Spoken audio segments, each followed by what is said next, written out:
There's a little brown bottle sitting in almost every American medicine cabinet right now, and it costs about $1. You probably bought it to clean a scraped knee and then forgot it was there. But that same bottle of hydrogen peroxide is one of the most underrated weapons you have against the bugs that turn summer into a battlefield, the gnats hovering over your houseplants, the fruit flies swarming your kitchen sink, the mosquito larvae wriggling in your bird bath, and even the occasional wasp that wanders too close. Now, I want to be straight with you because there's a lot of bad information online about this stuff. Hydrogen peroxide is not magic, and it does not work on every pest the same way. But used the right way, in the right places, it genuinely gets the job done, cheaply, with no harsh chemical residue, and using something you almost certainly already own. So before you spend money on sprays and traps, let's break down exactly how to put that brown bottle to work this summer. Let's get started. Number 1, understand why it even works. Before you go dousing anything, it helps to know what's actually happening because that's the key to using it correctly. Hydrogen peroxide is basically water with one extra oxygen atom bolted on, H2O2 instead of H2O. That extra oxygen makes it unstable and turns it into what chemists call an oxidizer. When peroxide touches organic material, that bond breaks apart and it releases that spare oxygen in a burst. That is the fizzing and foaming you see when you pour it on a cut or onto soil. Here's why that matters for bugs. Soft-bodied insect larvae and eggs have delicate cell membranes. When the oxidizing reaction hits them directly, it tears those membranes apart and kills them on contact, often within seconds. That is the whole trick. Peroxide is a contact killer for the soft, squishy, immature stages of certain pests. What it is not is a long-lasting insecticide.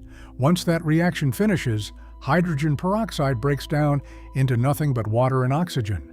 There is no toxic residue left behind, which is great for your home and your plants, but it also means it has zero staying power. It kills what it touches, then it is gone. Keep that in mind, because it shapes everything that follows. One more thing. The bottle from the drugstore is 3% concentration. That is the strength every method here is built around. You do not need the industrial 35% food-grade stuff for any of this. And frankly, that concentrated version is dangerous to handle. Plain old 3% from the first aid aisle is your tool. Number 2, the Fungus Gnat Soil Drench. If you own houseplants, you have met fungus gnats. They are those tiny dark flies that puff up out of the dirt every time you water, drifting around your windows and your face like they pay rent. The adults are mostly just annoying, but their larvae live down in the soil, feeding on roots and organic matter, and that is where the real damage happens.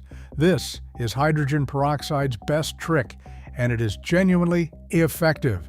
Mix 1 part 3% hydrogen peroxide with 4 parts water. That gives you a gentle solution that is strong enough to kill larvae but safe for your plants. Then simply water your plant with it like you normally would, pouring slowly and evenly until the solution drains out the bottom of the pot. You will see the soil fizz and bubble on the surface. That is not just for show. It is the peroxide reacting with the soil and rupturing the soft-bodied larvae living in the top couple of inches, killing them on contact. As a bonus, that burst of oxygen actually aerates the soil and can help your plant's roots, and it flushes out excess fertilizer salts on its way through. It is about as close to a free, harmless larvae killer as you will find. Number 3, don't stop after one treatment. Here's the mistake that makes people swear peroxide doesn't work. They drench the soil once, the gnats seem to vanish for a few days, and then they're back, and the person assumes they got scammed. The problem is timing. Hydrogen peroxide kills the larvae it touches, but it does very little to the eggs, and those eggs keep hatching in waves every few days. So if you treat once, you've only killed one generation. The next batch hatches right behind it. To actually break the cycle, you need to repeat the peroxide drench every time you water for about 2 to 3 weeks. That way, each new wave of larvae gets wiped out as it emerges until there's nothing left to hatch. Patience is the difference between a quick fix and a fix that actually lasts. Think of it less like a single knockout punch and more like mowing the lawn. You keep at it until the roots of the problem give up. Number 4, dry them out between waterings. Killing the larvae is half the battle. The other half is making your home a terrible place for gnats to live in the first place, and that's free. Fungus gnats are obsessed with moisture. The females lay their eggs in the damp top layer of soil, and the larvae need that dampness to survive. The single biggest cause of an infestation is overwatering, which keeps that surface layer constantly soggy and basically rolls out a welcome mat. So while you're running your peroxide treatments, change your watering habits. Let the top inch or two of soil dry out completely between waterings. Stick your finger in the dirt before you reach for the watering can. If it's still damp, wait. Most houseplants are far happier on the dry side than the soggy side anyway. Dry that top layer out, and the eggs can't hatch and the larvae can't live. Combine that with the peroxide drench, and you've hit the gnats from both directions. Number 5, flush out the fruit fly nursery. Now let's move to the kitchen. Fruit flies feel like they appear out of thin air, and in a sense they kinda do, because what you are seeing is usually the second wave. The adults you are swatting at hatched somewhere, and one of their favorite breeding spots is the gunk inside your drains. Down in your kitchen sink drain, there is a layer of slimy organic film coating the pipe walls. To a fruit fly, that is a 5-star maternity ward. They lay eggs in it, the larvae feed on it, and you never see any of it happening. Hydrogen peroxide handles this beautifully. Pour about a cup of 3% hydrogen peroxide straight down the drain and let it sit. It will foam up dramatically as it reacts with all that bacteria and grime, and that foam is the peroxide killing the adult flies, larvae, and eggs living in there while loosening the slime film they depend on. Let it work for an hour or two, ideally right before bed when the drain is not in use, then flush it with water. Do this once a week or so for a few weeks, and you will cut the problem off at its source, which is something no fly swatter can do. Number 6, disinfect where they land. Fruit flies aren't just gross because they're annoying. They spend their time crawling around drains, rotting produce and trash. Then they land on your counters, your dishes, and your food, tracking bacteria everywhere they go. This is where peroxide's day job comes in handy. It's a legitimate disinfectant. After you've dealt with the breeding sites, wipe down the surfaces where flies have been congregating, like countertops, the area around the sink, and the rim of the trash can with a bit of 3% peroxide. It'll kill the bacteria those flies left behind and clean up the sticky, fermenting residues that draw new ones in. It's a simple step, but cleaning up what attracts them is half of keeping them gone. Number 7, know what peroxide won't do to fruit flies. Let me be honest with you here, because this is where a lot of videos oversell it. Hydrogen peroxide is fantastic for the breeding sites and surfaces, but it will not solve a fruit fly problem on its own if the real cause is sitting on your counter. If you've got an overripe banana, a forgotten potato, or a bowl of peaches turning soft, the flies will keep coming no matter how much you scrub the drain. So step 1 is always to toss out any mushy, fermenting produce and take out the trash. Then, to catch the adults already flying around, pair your peroxide cleanup with a classic apple cider vinegar trap.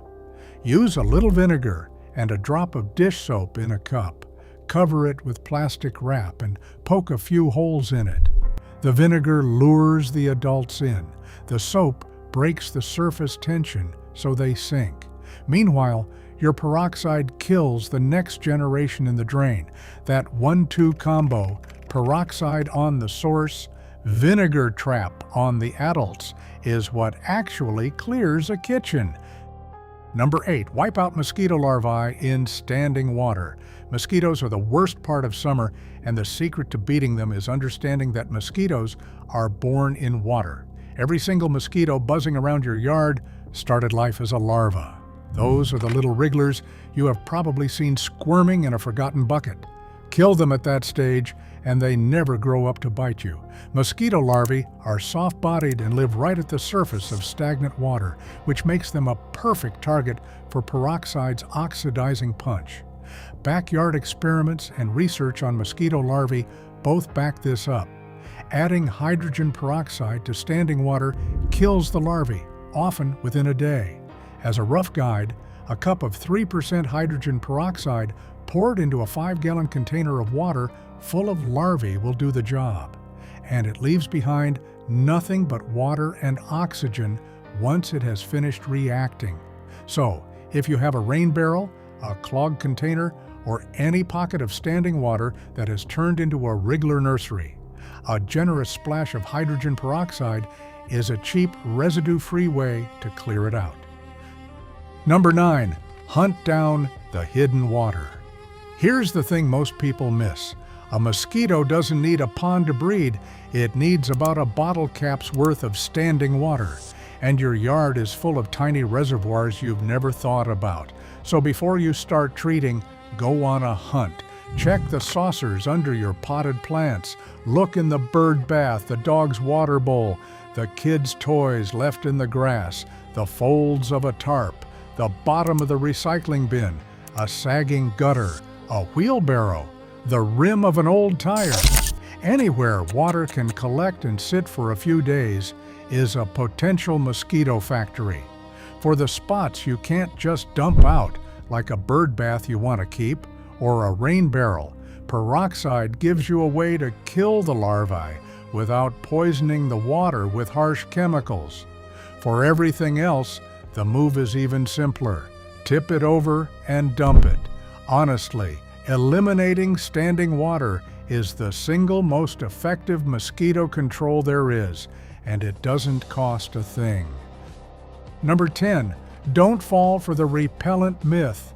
Now I have to bust a myth that's all over the internet, because I'd rather tell you the truth than waste your time. You'll see claims that spraying hydrogen peroxide will repel mosquitoes or keep them off your skin. It won't.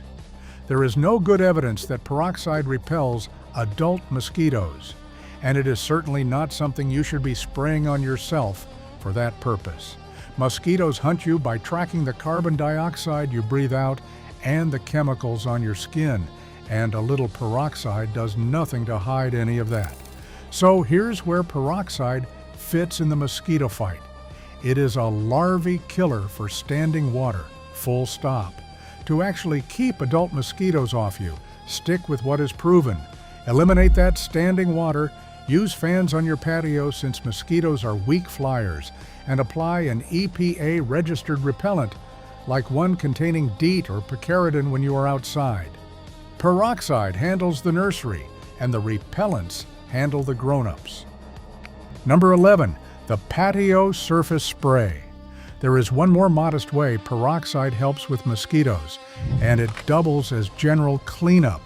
Mosquitoes like to rest in cool, shaded spots during the heat of the day. The underside of patio furniture, shady benches, and dark corners of the deck.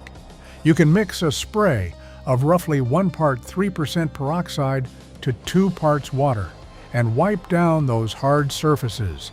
It cleans off the organic grime and can knock back the spots where they linger. A couple of honest cautions though. Peroxide can lightly bleach or irritate, so keep it off your plants and away from fabrics you care about, and do not use it where pets might lick it up. Do not expect this to clear a whole yard. Think of it as one small piece of the puzzle, not the whole solution. The standing water treatment from earlier is doing the heavy lifting. Number 12, the truth about wasps. Okay, let's talk wasps, and I'm going to be completely honest with you because this is the area where peroxide is the weakest and where bad advice can actually get you hurt. Can hydrogen peroxide kill a wasp? Sometimes. If a single stray wasp is on a flat surface, thoroughly dousing it with straight 3% peroxide can be enough to take it out. But wasps are tough, hard-bodied insects, and peroxide is far less reliable on them than it is on soft larvae. Some pest experts will tell you flat out that it has little real effect on adult insects. If you want to do it yourself, spray that actually works better on a stray wasp.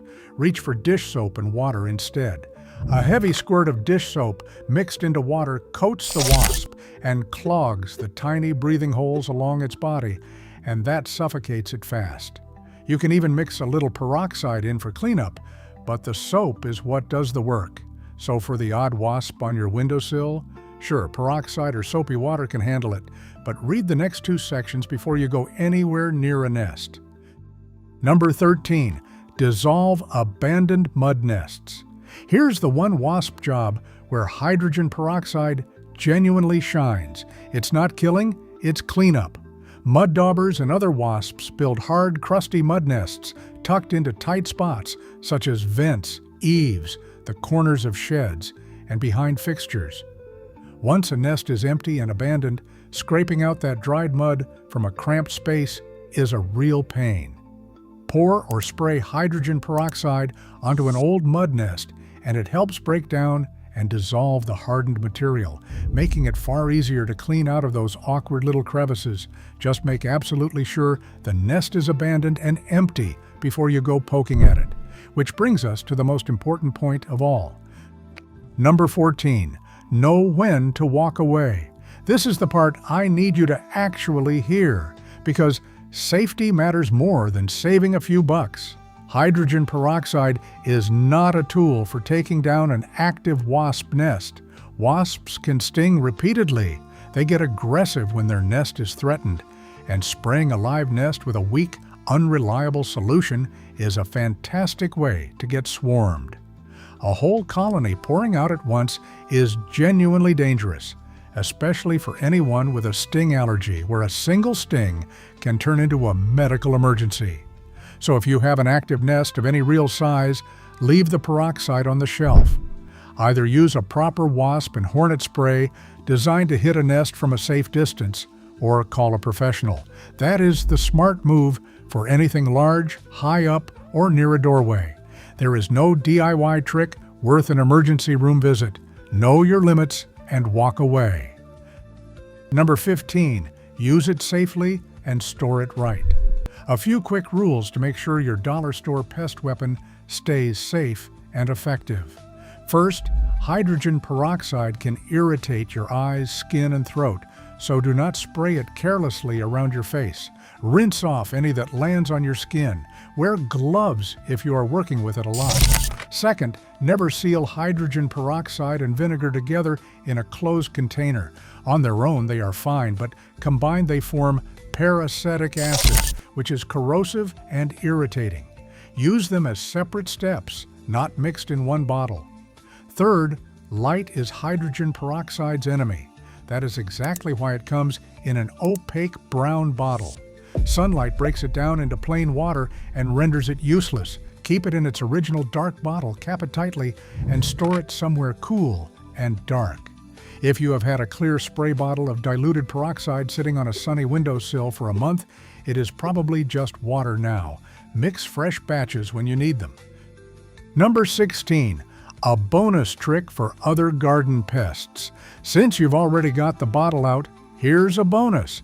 That same oxidizing power that kills gnat and fly larvae also works on other soft-bodied plant pests like aphids and spider mites.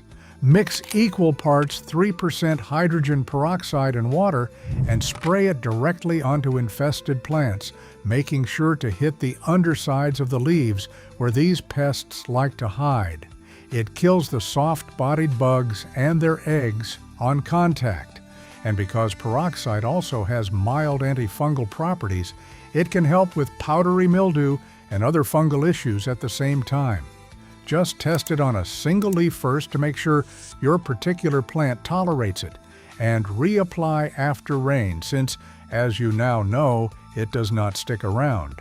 So there you have it. That $1 brown bottle pulls real weight against gnats, fruit flies, and mosquito larvae, lends a hand with wasps, and even moonlights as a plant treatment, all with no toxic residue left behind. The secret is simply knowing where it works, where it does not, and using it like the contact killer it actually is. Thanks for watching. If this guide helped you take back your summer from the bugs, give it a like and share it with a friend who has been swatting all season. It helps us make more videos like this one. And if you want more practical tips like these, hit that subscribe button and turn on notifications so you never miss a video.